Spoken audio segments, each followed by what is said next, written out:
everyone. If you can't hear me very well, please adjust your audio settings on whatever device you're watching on. We're using a Creston unit, and this is the loudest that we can go. So welcome to today's Field to Fork webinar.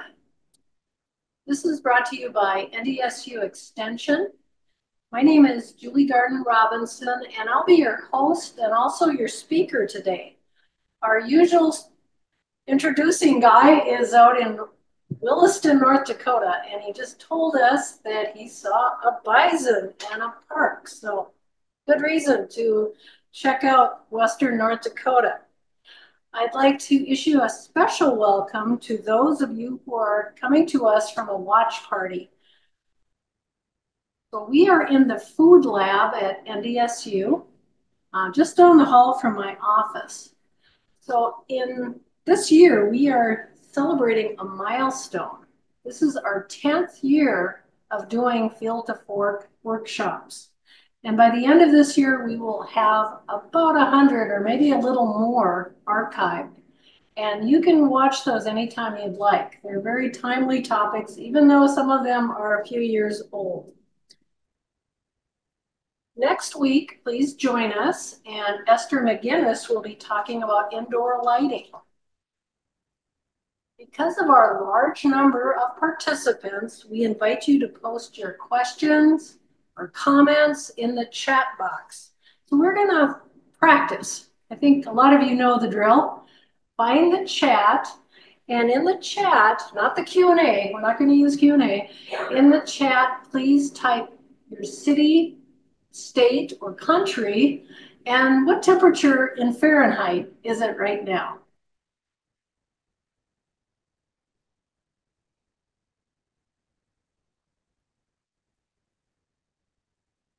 I love to see people from all around the United States and beyond joining us.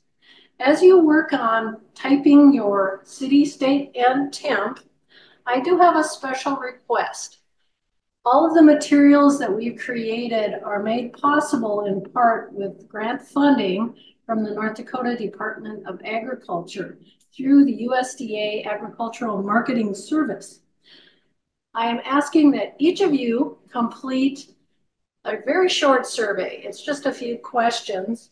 And as an incentive, we are doing prize drawings every week, and we'll send those out within a few days. So keep trying, and you can win more than once. I have lots of different prizes. And another thing I'd ask you to do is scroll down to today's date. There's a lot of different webinar topics listed, so scroll to today's date. So a little bit about myself. It's kind of weird introducing yourself, but I'll do it. I'm a professor and a food and nutrition specialist for North Dakota State University Extension. And I worked here for many years. I think it's 100, maybe not that many. I write a lot of curriculum, newsletters, columns, and also do research in nutrition, food safety, and health. So we're doing things a little bit differently. We're going to start out with a demonstration, and while our salsa is cooking, I will go through some slides for you. So I do have a special assistant today. Her name is Beth Dahl, and she keeps everything organized in her office. And here she is. She's a scientist today, because when you're doing food preservation, you're a food scientist. And I want you to remember that. She also has gloves on. That's to protect hands from when you're cutting up hot peppers, for example. You don't really have to wear gloves or goggles, Beth, but she's wearing them anyway. We haven't taken the cover off of the onions, so I might be crying myself. So let's start. So the first thing we're going to do, and all of you have access to this recipe, we're making a half a batch of chili salsa today. So 2.5 pounds of tomatoes. We started with that, and I'll show you the process of skinning tomatoes in my slides. So what it says, 2.5 pounds or 5 pounds of tomatoes, that means as purchased or before it's been peeled and so on. That's your starting point. Now we have peppers. 1 pound of peppers. And you can change what kind of peppers you're using. If you like a really hot salsa, you can use chili peppers. You could use habanero peppers. I wouldn't exactly recommend that, but we have some bell peppers, both red and green for color. And we also have some jalapeno peppers.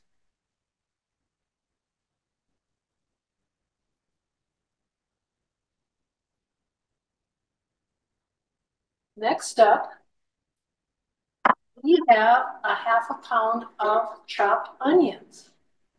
And again, we started with that 1/2 pound. They were peeled, peel away the skins, and chop them up. That's 1/2 pound. And here's where she needs the goggles. It's quite fragrant in here right now. And our next ingredient is a 1/2 cup of vinegar. And this is one thing I want you to remember when you are canning food, like making pickles or salsa or whatever, that you use 5% acetic acid vinegar. And it says right on the front. Sometimes vinegar will only be 4% or even less. You can certainly use a less acidic vinegar if you're going to keep that salsa fresh, keep it in your fridge for a while. But if you're canning it, the recommendations do call for 5% acetic acid. Now we have some salt and pepper. So this recipe calls for 1.5 teaspoons of salt, and we are using canning or pickling salt. And the reason we're using canning or pickling salt is because regular salt, table salt, has iodine. And that's good for you. You want to use iodized salt. But if you use iodized salt in your canning, it might make your canned goods kind of murky looking, kind of cloudy. It probably won't hurt you, but all of our recipes for canning do call for canning or pickling salt. And our final ingredient, and I chose this recipe because it doesn't have very many ingredients, is black pepper. And now I will start sneezing. This calls for 1/4 of a teaspoon of pepper. Now Beth is going to go ahead and stir this together, and I am going to continue with my presentation. You will take questions at the very end. And you can post your questions for me in the chat. If we don't get to all the questions, you can certainly send me an email and I will try my best to answer them. And just a reminder, next week we're going to hear from Esther McGinnis about indoor plant life. And on the 19th, we have a special guest from the University of Nebraska. And Cindy Bryson will talk about pickling safety. So please join us for those. Let's get started. So these are some of the things that we have done in advance. And by the way, you do have access to notes pages from this presentation. So the exact slides with a page or a little area where you can add some notes. But we have 2 canners. I have a couple of canners you might have noticed when I was full scale. I have both a graniteware canner and I have an electric water bath canner. Just for ease, I'm using the electric water bath canner, certainly more expensive than the old-fashioned graniteware or even a large pot. But sometimes for convenience, you can park this electric canner right next to your sink, and it has a convenient spout so that you can empty the water very easily. So these are available in stores and online and so on. And there's more than one brand. So we are heating this boiling water canner. It's about half full, I'd say.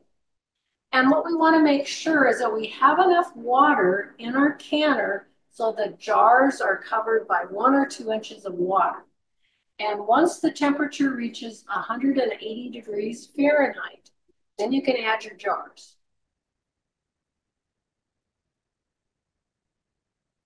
We've already prepared the jars and the lids. The only thing that I've done with the lids is to wash and rinse them. Way back when, if you can, a long time ago, we used to say boil the lids. Well, they've changed the plasticizer in the lids, and you really don't want to boil the lids. You're going to prepare them as it says on the lid package. And the other thing to look for with your jars, and remember you can reuse jars repeatedly. That's a very good investment. Make sure they don't have nicks or cracks. And make sure that your outer rings, so there's the lids, which are one-time use, and there's also the outer rings, which you can use repeatedly. But if they're rusty or bent, you need new jar rings.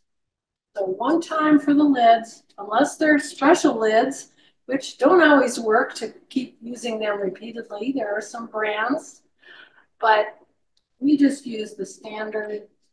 I have Kerr and Ball near me right now. So make sure you're using good brand name lids. Wash everything in warm soapy water. For scientists, we don't want any germs in our jars. So we have our jars in warm water right behind us. We have a nice stove.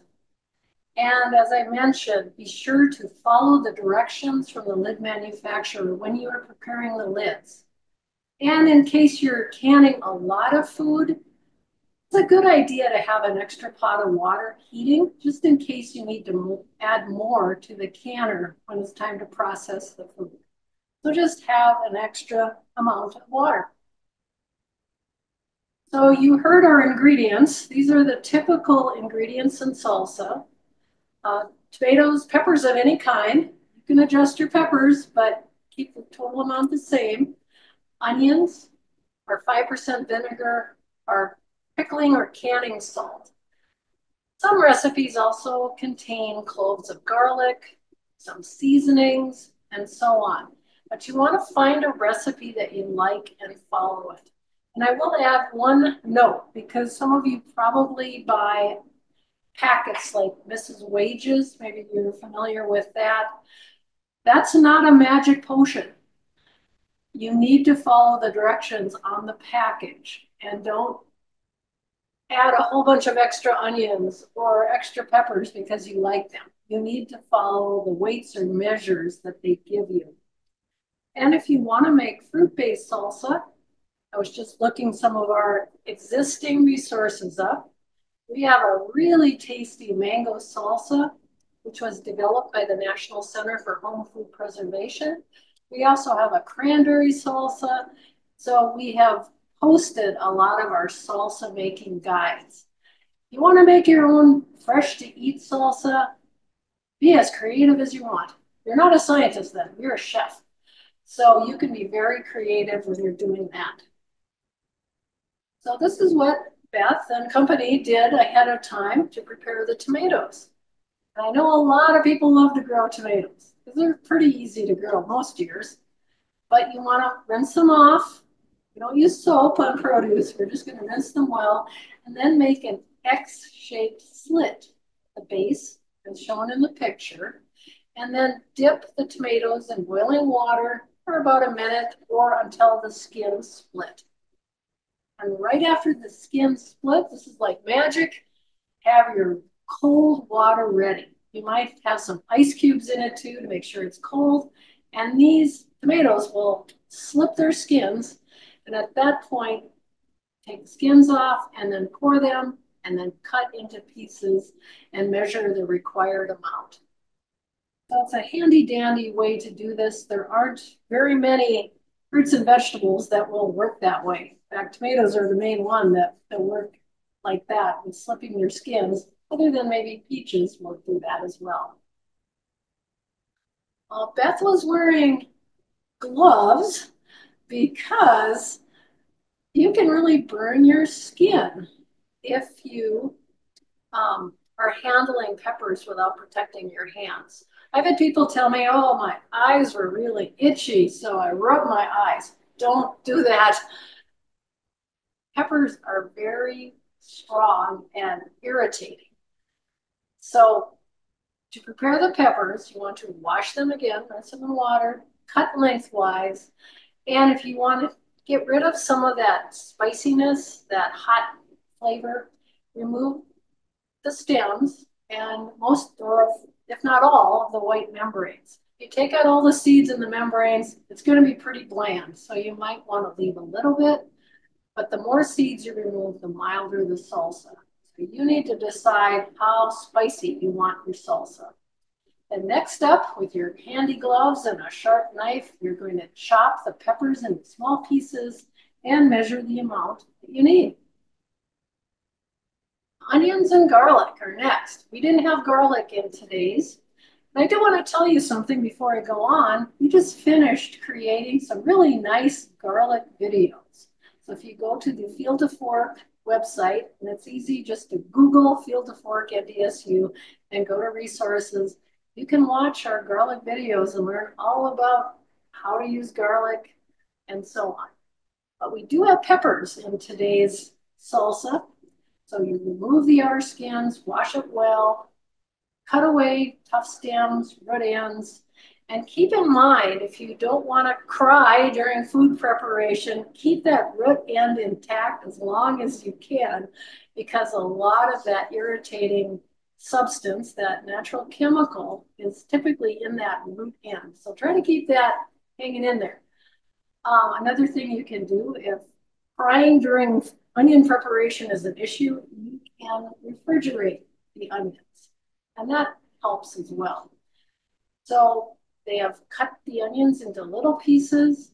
You could also chop onions with other devices. You might have a little food chopper that makes it go pretty quick. And then you measure the amount of each.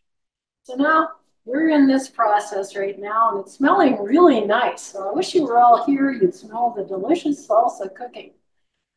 Keep in mind when you're making canned salsa that this is a hot pack. That means when you put it in jars, it's hot. So we're putting it in warm to hot jars in the warm salsa. The reason you wouldn't want to put hot salsa into a cool jar is probably going to crack. It could break. So we are in this process of cooking these ingredients. We'll bring it to a boil. Is it boiling yet, Beth? Not quite. Not quite. It'll have time. And once it is boiling, then we'll reduce the heat and simmer for 20 minutes and stir it occasionally. So it's pretty easy, isn't it? If you just have a recipe that you like, and we have a lot of recipes that we've provided for you, so you have to be a little bit of an experimenter. See which one you like. I've tasted all of them. I like all of them, but I love salsa. So why is salsa so popular? In fact, several years ago, it overtook the popularity of ketchup. It's probably the most popular condiment that we have. It's tasty. It's also very nutritious. These ingredients that we put into our salsa are high in vitamin C. Tomatoes are very high in vitamin C. 2 tablespoon serving only has 10 calories. So where can you get this much flavor? No fat, vitamin C, other nutrients for only 10 calories. So this is a guilt-free snack for you. So you always want to start anytime you're preserving food with high quality ingredients. We always say, preserve the best, eat the rest. So don't grab tomatoes that maybe don't look as great as you'd like and say, oh, I'll just make salsa. No, you want your best produce. That's going to give your best quality canned good. And what if you have a recipe that you invented it? Any salsa recipe can be frozen safely. Not every salsa can be canned safely. It's all about the acidity, or pH. So all of our salsa recipes were tested in food labs across the country, and they can be canned if you follow the instructions very safely. So again, this is a basic salsa recipe.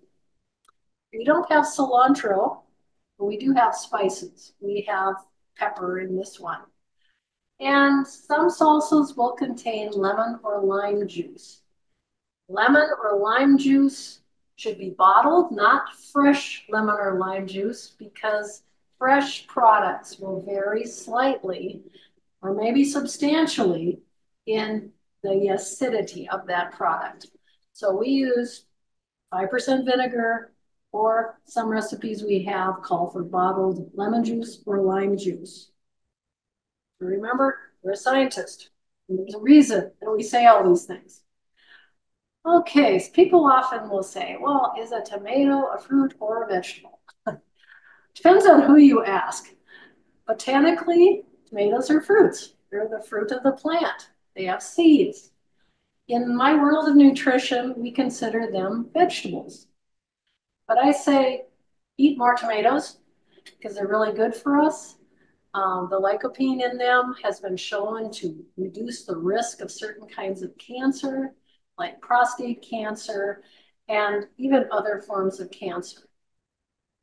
So whether you call them a fruit or a vegetable, enjoy them.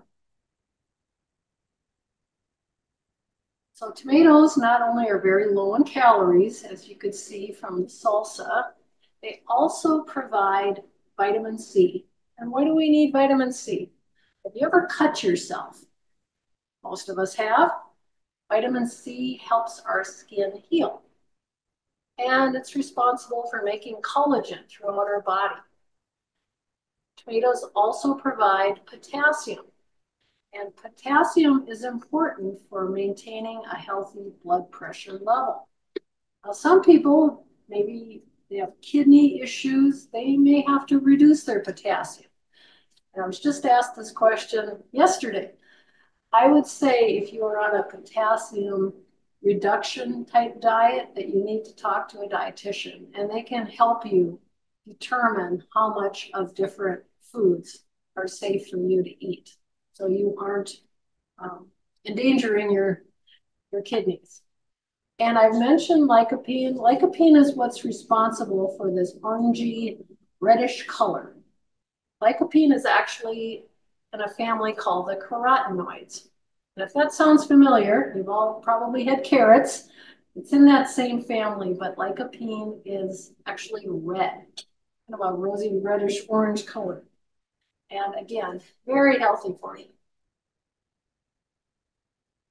So, according to several studies, lycopene may offer protection against cancer, particularly prostate cancer.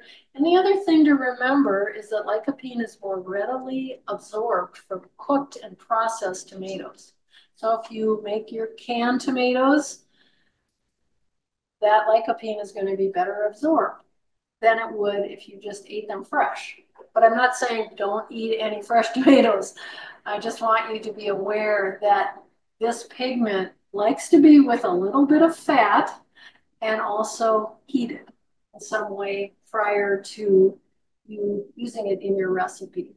So if you make spaghetti sauce with tomatoes, great. Pizza sauce, yep.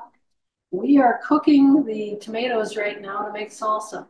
So the lycopene is going to be better absorbed.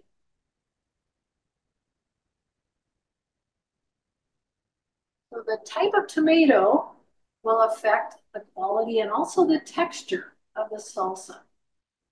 So some of you, I'm sure, like to grow tomatoes, probably why you're on today's webinar. Paste or Italian tomatoes will produce a thicker salsa. So sometimes people will just add part of the tomatoes as our Roma tomatoes, for example, or paste tomatoes, just because they're thicker. Slicing tomatoes tend to yield a thinner, watery salsa. Nothing wrong with that. If your salsa turns out to be just too juicy, You can strain out some of the juice, or you could put your salsa into a saucepan, make up a little cornstarch mixture and with water and so on, and thicken up your salsa and then serve it. We don't want people to thicken their salsa before they can it, because there aren't tested recipes for doing that. So these are some varieties to consider. And you do have a publication that is very similar in look to what I'm sharing with you today. I wrote this many years ago with our former horticulture specialist, Ron Smith. So these are just some examples, and there are probably newer varieties now, but Roma, La Roma, Mamma Mia, San Marzano, Rio Grande are all in that Roma category, that thicker type tomato. Slicing tomatoes include Big Boy, Flora America, Early Girl, Heartland, many others. People love to grow tomatoes. I grow too many tomatoes, let me tell you. But they're always tasty, and it's always a good thing to do to have some tomatoes on hand, some canned tomatoes. One thing I will pause and make sure that everybody is aware that when you are canning tomatoes in a water bath canner, we do recommend that you acidify those tomatoes. At NDSU a number of years ago, we grew tomatoes around the state, different varieties, different soils, and so on. And we did find there was a difference in acidity depending on where they were grown. So you do need to add that prescribed amount of lemon juice, bottled lemon juice, or lime juice, or citric acid. Most of the time we don't use vinegar when we're acidifying tomatoes because that will give it a pickled kind of taste.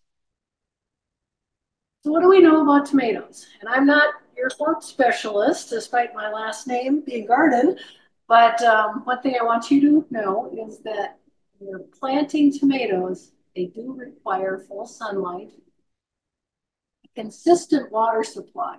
You don't want them to be starving for water or overwater. And if you choose to fertilize, whether you use compost or a chemical fertilizer, get on a schedule, follow what the package prescribes.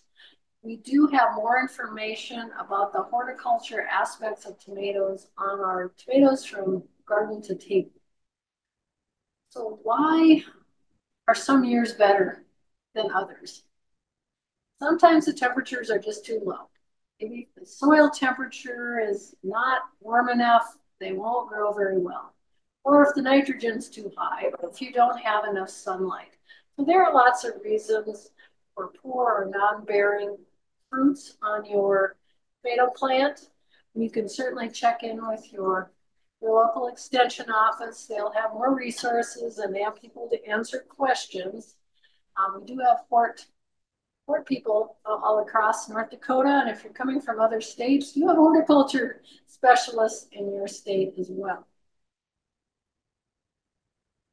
So when we're coming to the point of choosing our tomatoes, make sure they have a rosy color, a nice plump shape.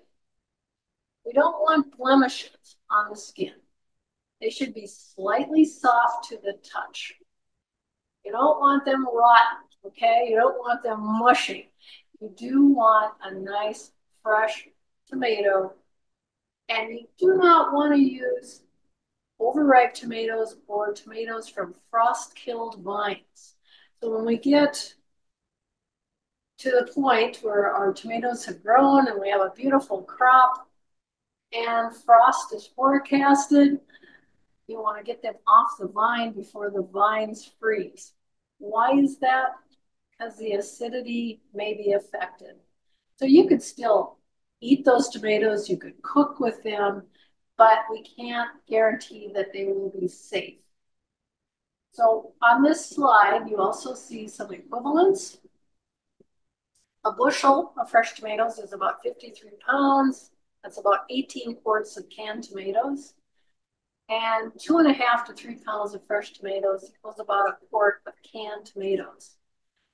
So you can see that we're using, whenever it's been done in a lab and they've determined the weights, we try to include the weight of the tomatoes.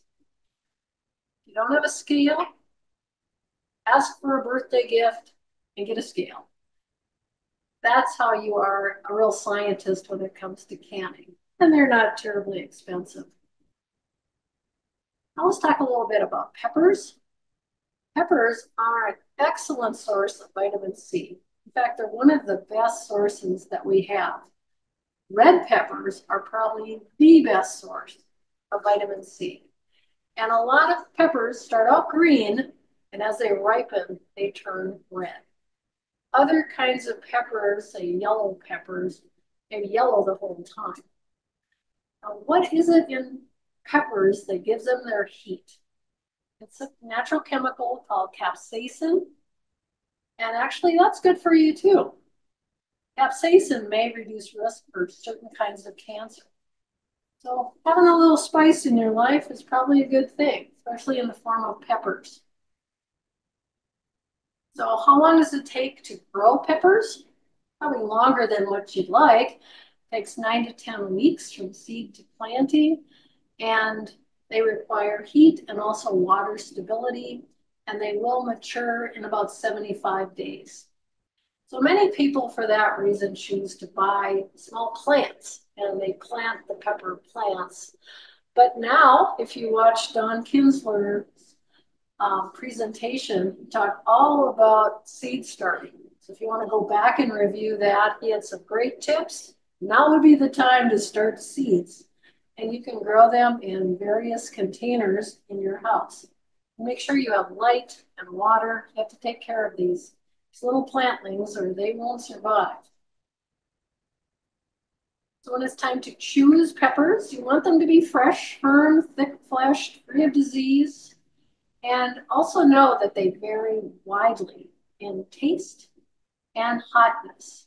And I'm going to show you a slide that shows just how much they vary in heat. So you can vary the salsa hotness, your canned salsa, according to your taste. And here's a little tidbit. The smaller the pepper, the hotter it is. So those little tiny peppers are usually the hottest peppers. So I think I've mentioned this, but it's worth mentioning again. In a canned salsa recipe, you can substitute one type of pepper for another, but you can't vary the total amount and still have a safe recipe if you plan to can it or put it in jars and put it on your shelf. You can make whatever you want as a fresh salsa. You can make it hot, mild. You can leave out the lemon juice if you want, but that's only true if you're making fresh salsa. So the unit that gives the relative heat value among different peppers is called the Scoville heat unit. And I have a slide that shows, if you love bell peppers, you go to a Mexican restaurant and you get the sauteed peppers and chicken or whatever, that is a Scoville heat value of 0. They're very mild, they're sweet. If you choose a poblano pepper, it looks kind of like a bell pepper. Might be a little purplish in color. It's red when fully ripe. That goes up to 2,500 to 3,000. Now today we did use some jalapenos, and they're tapered. They have a distinct shape. They're shiny. They're a couple inches long, sometimes bigger than that.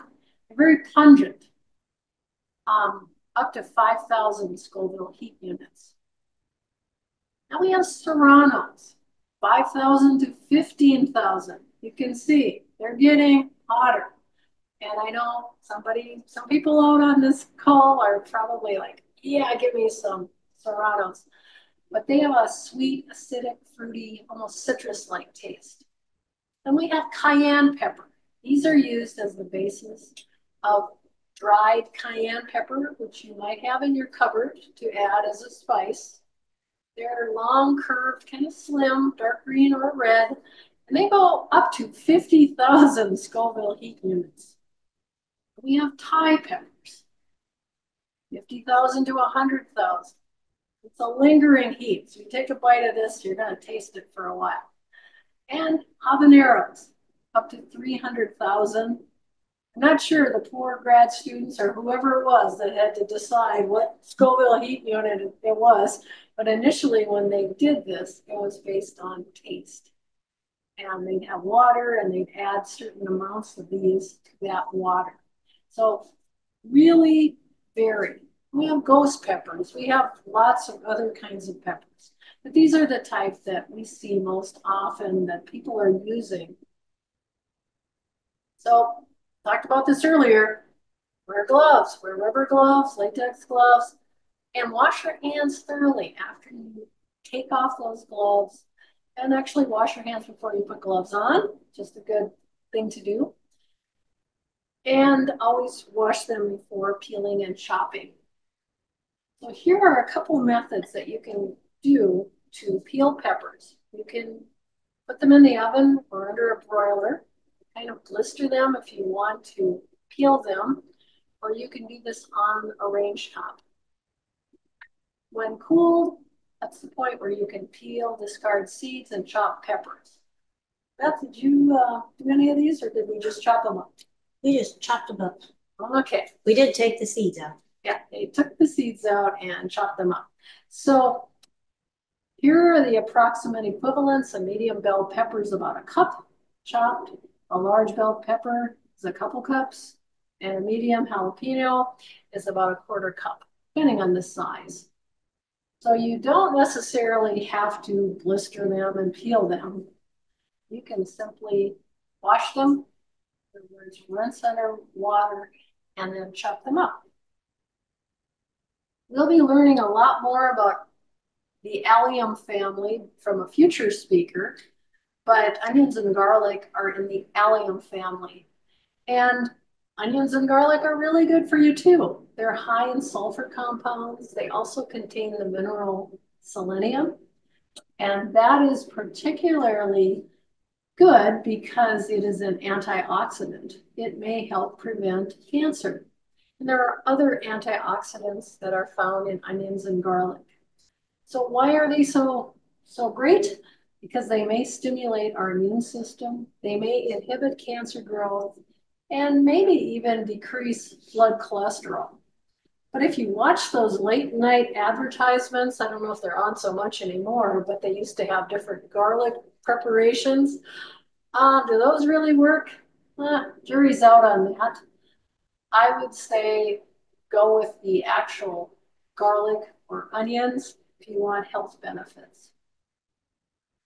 So when you're choosing onions and garlic, make sure they're free of cuts and bruises and store them in a dry place. And what you've probably noticed with onions is that they will sprout, so you don't want a warm, moist place because they'll start growing.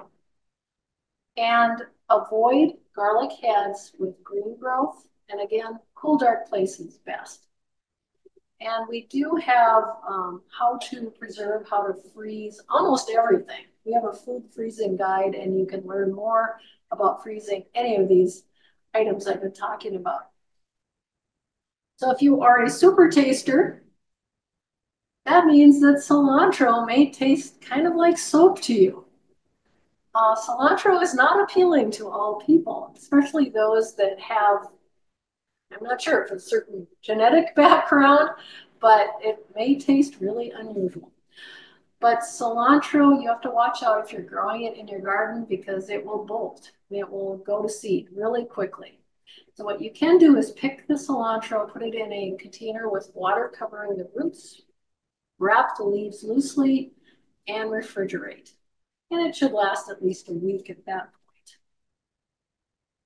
Now let's talk a bit about acid ingredients, and it is smelling really heavenly in this lab, I will say. Acid ingredients help preserve the canned salsa.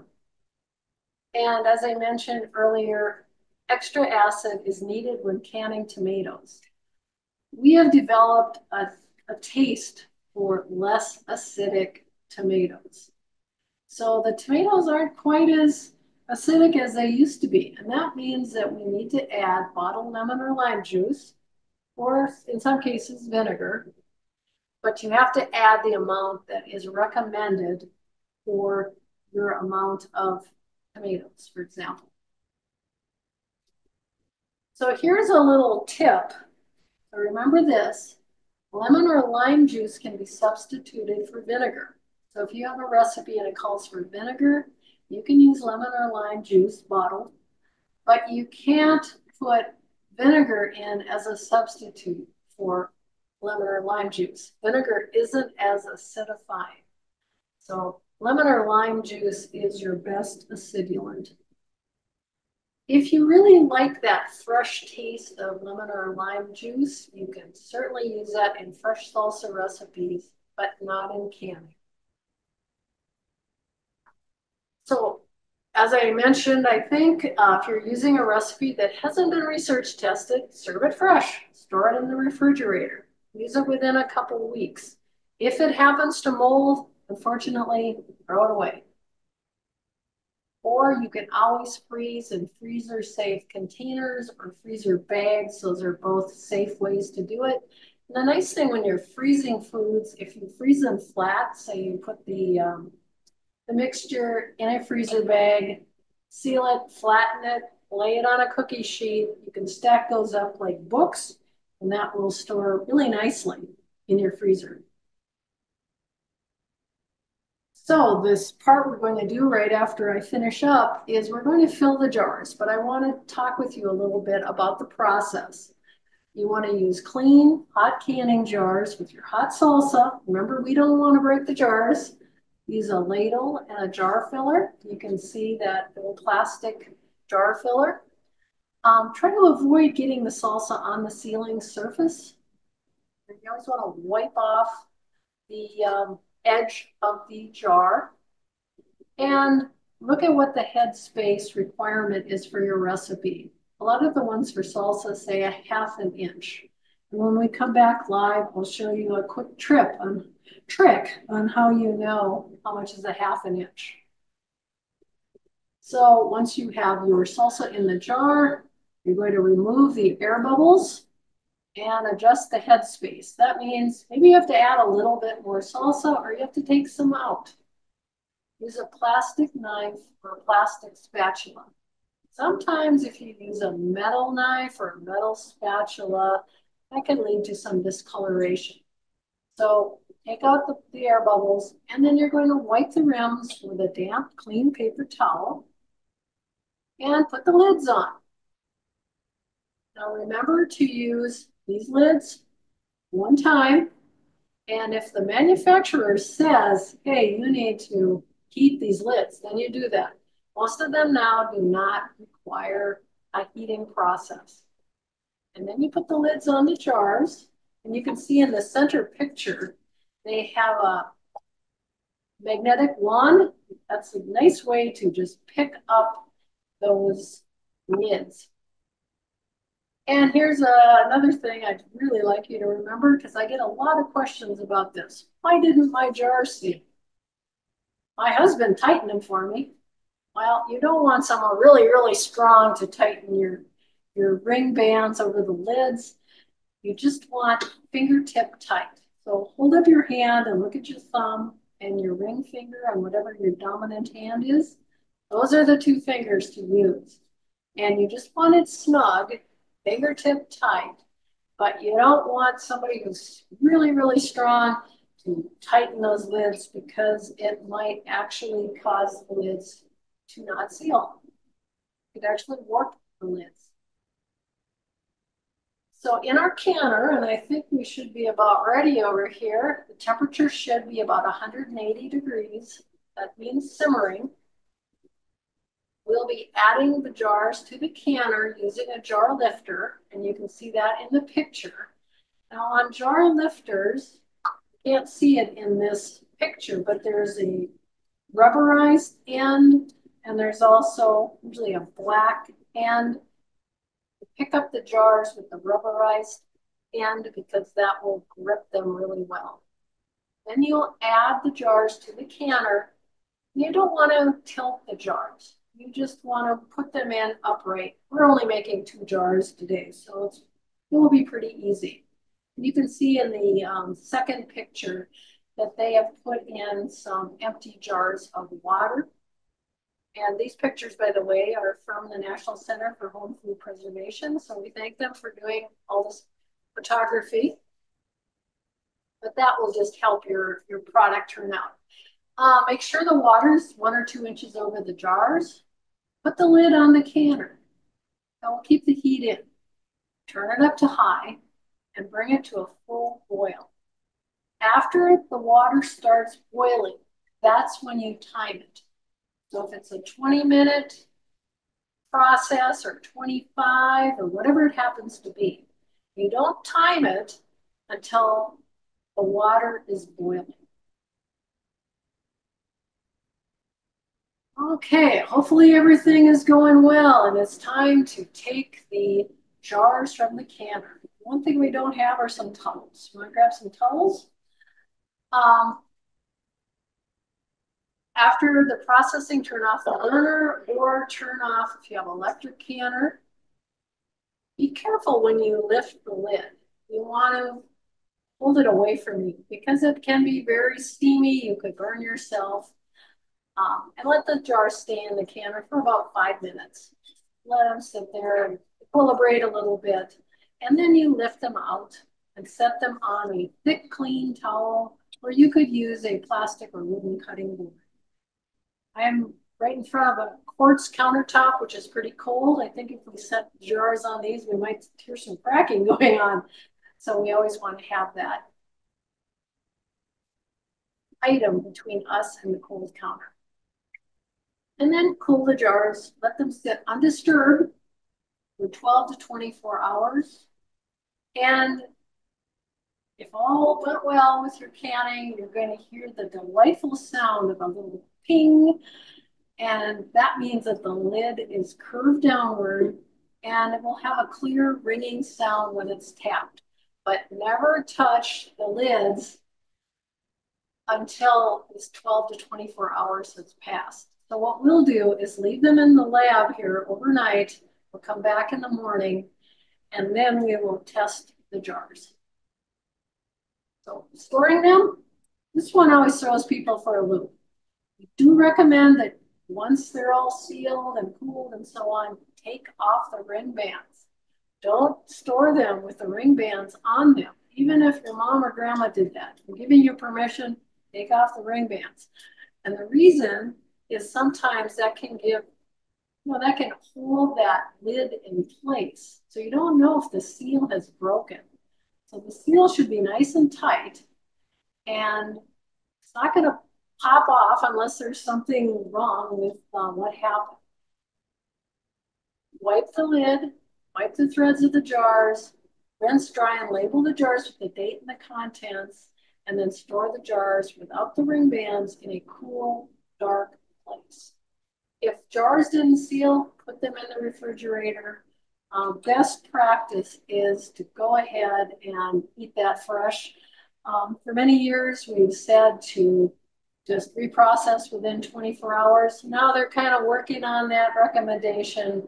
Maybe the best idea would actually be to put it in the fridge and eat it.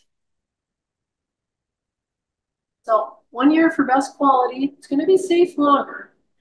Now, what if you're kind of wondering about your salsa? I have had many people call me and say, well, I tasted it and it tasted okay. Now, if you have any questions about the safety of a canned good, don't taste it because unfortunately you can't taste the botulism toxin and that can be deadly. So if you see signs of spoilage like bulging lids, bubbling, or bad odors, you want to get rid of that. There are some detoxifying ways to do it, but wherever you get rid of the contents, make sure it's where no animal or human might eat it. Some people bury it or they boil it for a long time, just because if it happened to contain the botulism toxin, that can be extremely dangerous. I am going to unshare and we're going to go. I want to give credits first. Let's do that. It's our non-discrimination statement. And I'm going to come back and we'll see how Beth is done here with. So Beth, how are we doing? Smells and looks great. Smells good. Let's get our, we're going to start filling the jars. So he is bringing over a nice hot jar. Yeah, that's a good way to do it. We're only making a small batch, so it'll just be a couple of pints. Don't burn the presenter.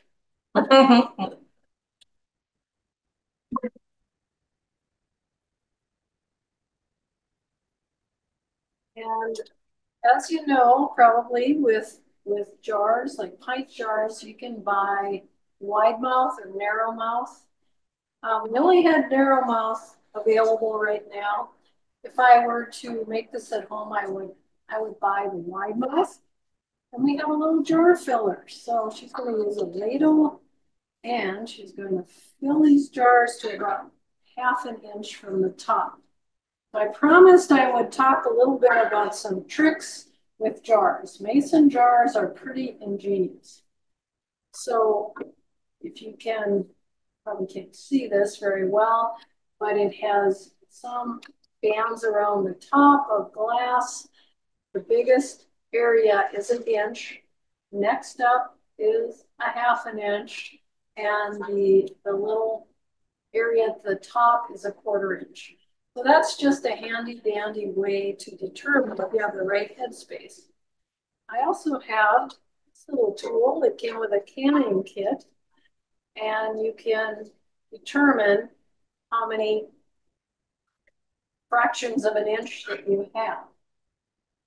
I think Beth will just go ahead and use the handy dandy trick, and it'll be half inch, so that level. This is very colorful.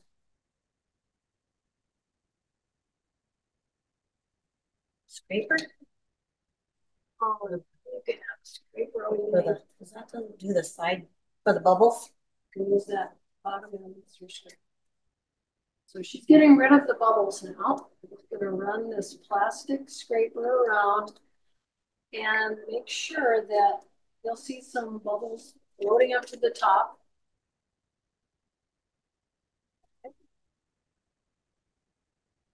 All right, I think you could add a little more. We have a little left, so guess what? We get a snack after we're done here. But I don't know that I like hot salsa, but we'll let it cool. Right?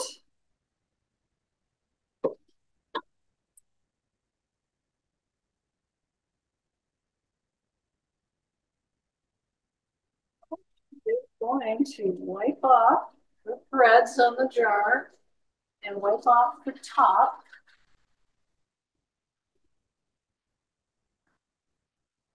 And well, I think your lids are the, Does it say there? Oh, right next to you, right next to you. oh, There we go. lost them for a minute. We have a lot of things going on in this lab. Moved a little. So we're going to use the little magnetic wand, and we're going to set it on top. And set that on top. Right. But remember the two, the thumb and the go. Snug, fingertip tight. Next up, we are at about a simmering temperature here, and we'll turn it up as soon as we'll step back.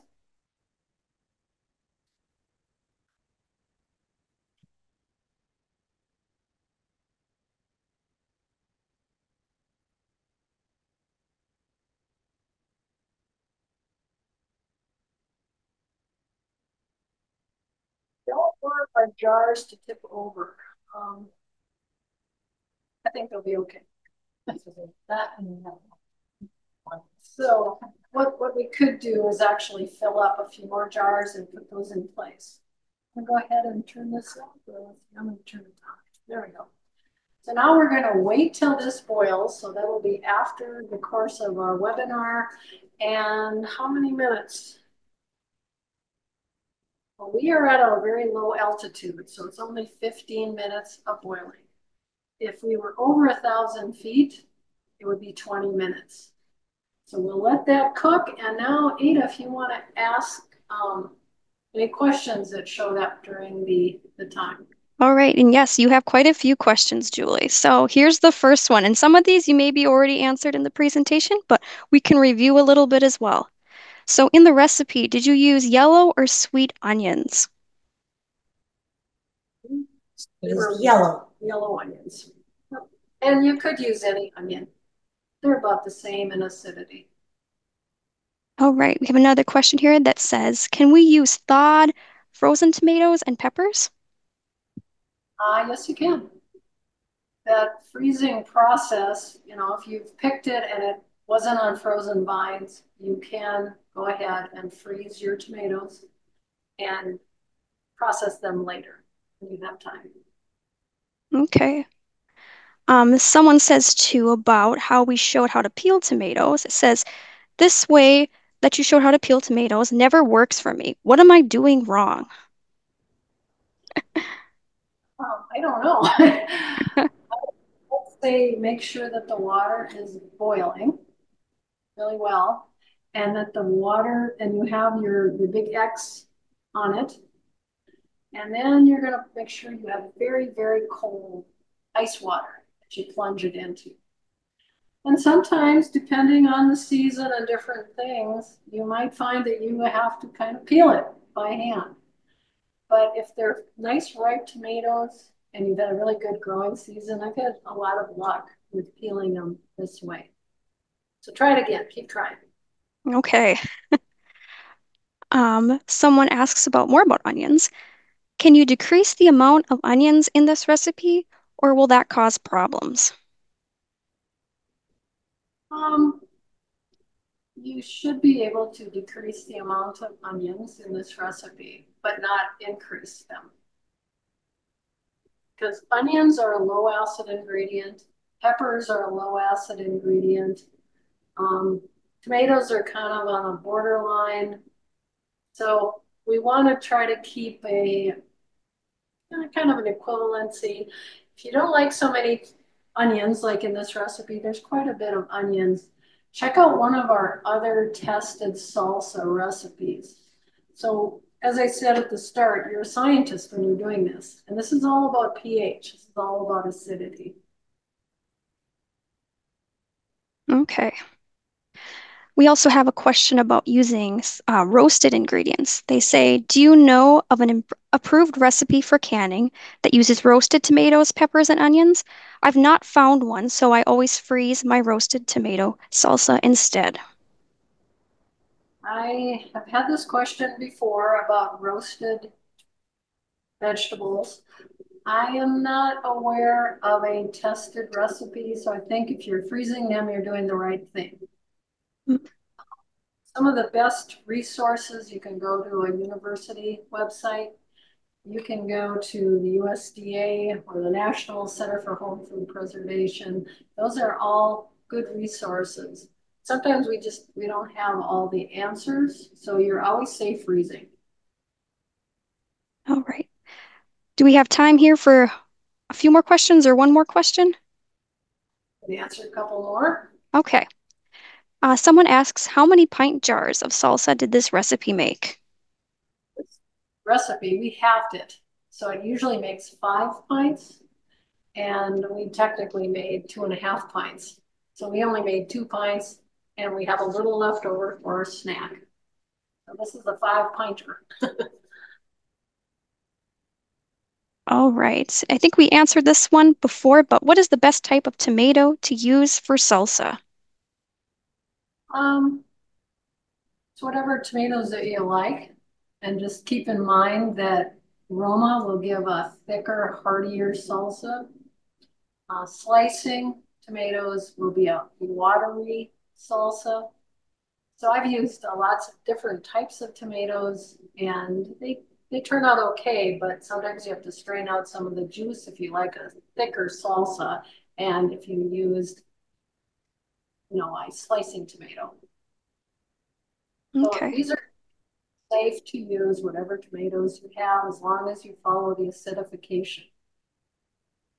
Okay. Because someone asked too, can you use cherry tomatoes to make salsa? I don't think that would be a great idea because you don't. I see another person asked about, do you have to skin the tomatoes? I, it would be very difficult to skin cherry tomatoes. I've not had any luck doing that. So I guess I wouldn't use those in salsa because the skin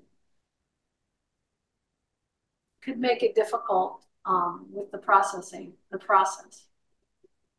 You could always use your cherry tomatoes and freeze your salsa. But most of the time it isn't recommended to use cherry. All right. How about canned tomatoes? Or do they have to always be fresh? Someone said right now, tomatoes in the stores don't always have much flavor, so they're not really wanting to use the ones in the stores. We typically don't recommend recanning canned goods. So I'd say wait till next. If you want to make some freshish salsa that you're just going to store in your fridge, then go ahead and use the chopped up tomatoes you can buy in cans. But most of the time, we don't recommend using commercially canned items in our salsa. These were all formulated with fresh ingredients. Okay. How about would clear gel work for thickening up salsa? It only work to use clear gel, which is a modified food starch, if that recipe was created using clear gel. And the only recipes we currently have on our website that use clear gel actually are for canned pie filling. So I guess I wouldn't recommend that unless you can find a recipe that's been tested using clear gel. Because if you thicken it, the clear gel really thickens up ingredients really well. It might be too viscous or thick to get that heat penetration to make a safe product. So just take out some of the liquid when you're done or thicken it after you open your jar. All right. Well, these are all great questions. Would you like to answer a few more still, Julie? Give me a couple. All Sure. right. We got some more. So, someone said that they liked Paradiso in the Mexican Village up here in Fargo, and they like their salsa. What would be a good tomato for that? Is there a recipe that you guys have that would end up like this? Well, here's something, but I can't share the recipe. But I did the nutrition labels for Mexican Village salsa. But if I gave you the recipe, I'd be in trouble. So sorry, I can't do it. We have a confidentiality agreement. So it is possible to make things that taste like others, but that's their secret. All right. Someone asks more about tomatoes. Do yellow and green mottled tomatoes contain less lycopene? A yellow tomato would have less lycopene, yes, but they'd still have carotenoids, so they're still healthy for you. You can use different colors of tomatoes in different salsa recipes. Most people are used to a salsa that's red, but you can use other colors of tomatoes. And I see somebody has found a roasted poblano salsa recipe in the Ball cookbook, the new one. So there you go. And I do know from Ball that they put a lot of their recipes online. I think the website is something like freshpreserving.com. I will caution you though, and I didn't go into this at all, be careful if you like to go on Pinterest or Facebook or other social media. A lot of times recipes are shared that wouldn't meet the standards of safety. So please use safe recipes. And they're the ones that have been tested. Yes. Someone had kind of a question about that because we used the National Center's recipe today, which is a safe recipe. But they said that we halved it. Can you also double or triple that recipe and still have it be safe? That's a great question. What do we think? I can't think of a reason why you couldn't make it larger. Salsa recipes are different from like jams and jellies. If it's a small recipe, keep it a small recipe. But I don't think there would be a reason why you couldn't enlarge a salsa recipe as long as you are, keeping it with the correct amount of acid and so on. Okay. Someone else also wants to know that what the shelf life for canned salsa would be, or how many years is it good for? Our best would be 1 year. That's our usual recommendation. When I first started in this job, we should say 1 to 2 years. That's best quality. I wouldn't put this kind of preparation into multiple years. I have many times gotten questions from people who are cleaning out an estate home that had a canning room full of canned goods. And one time they dated back 40 years. So what do you do in that case? I'm sorry, but you have to throw it away. So best to only make enough for, a year or two. We can expand it probably to a couple of years. But when it gets that far along, you can also see some loss of nutritional value over time. So let's take two more questions. Two more. Okay. Well, here's the next one I have. It says, I am highly allergic to bell peppers. They are about in every recipe that there is for safe canning. Um, can I simplify them to omit them and still have them be safe to can? You should be able to, um, because you're taking out some of the low acid ingredients. So you're probably fine doing that as long as you're acidifying. It might end up being a little bit more acidic than maybe you like, but it will be safe. And Okay. probably somewhere there are recipes with no peppers in it for the salsa. All right, so our last question, it looks like then, is about the type of canner. Someone says, are there certain brands of electric water bath canners that are approved by the National Center for Home Preservation? Don't believe that the National Center ever promotes a certain brand. So they wouldn't have like buy this brand. I will tell you, it's almost boiling here, that we did go ahead and buy a Ball electric canner. Um, it's a trusted brand. Make sure that you're using trusted brands for all of your lids. If you want to go much less expensive, these granite ware are not very expensive at all. I don't know what we paid for the electric canner. It was probably $250. I mean, it was pretty expensive. So it's an investment. But what I really like about this canner is that it has a spout. And if we had it next to a sink, then we could just open the spout and empty the water into the sink. So it can be a gift for yourself. I'm sure there are other brands as well, but this is one of the first ones that came out, and it works quite well. All right. Well, thank you all for joining us today. This was a little different thing. I hope it worked for you. And if you like it, let us know. We might try it again, right, Beth? We've done this kind of thing with live demos for some banks, for example. We thought, oh, let's try it with salsa. So thank you, everybody, and please take the survey.